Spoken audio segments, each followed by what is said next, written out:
கிழக்கு Pandi road PN தோப்பு பகுதியில் 144 ஆண்டுகள் பழமை வாய்ந்த முத்துமாரியம்மன் கோவில் உள்ளது. இந்த கோவிலில் மண்டலாபிஷேகம் பூர்த்தியையொட்டி 108 கலச அபிஷேகம் மகா சண்டியாக பெருவிழா நடைபெற்றது.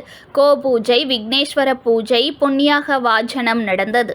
இதனைத் தொடர்ந்து சண்டி ஹோமம், 13 அத்தியாய ஹோமங்கள் நடைபெற்றது.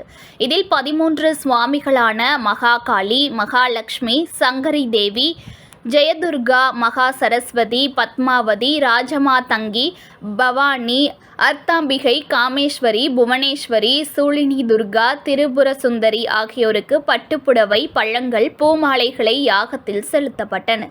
இதில் நோய்களை நீக்கும் ஜெயதுர்கா சுவாமிக்கான யாகத்தில் விழுப்புரம் சட்டசபை தொகுதி லக்ஷ்மணன் MLA தலைமையில் திமுக நிர்வாகிகள் கலந்து கொண்டு தமிழக முதல்வர் ஸ்டாலின் பூரண உடல் நலம் பெற வேண்டி வழிபட்டனர். இதில் பொதுமக்கள், பக்தர்கள் பலர் தங்களின் குடும்பங்களோடு திரளாக கலந்து கொண்டனர். இதற்கான ஏற்பாடுகளை அறங்காவலர் குழு தலைவர் புருஷோத்தமன், அறங்காவலர் ஸ்ரீதர், ரேணுகா குபேரன் ஆகியோர் செய்தனர்.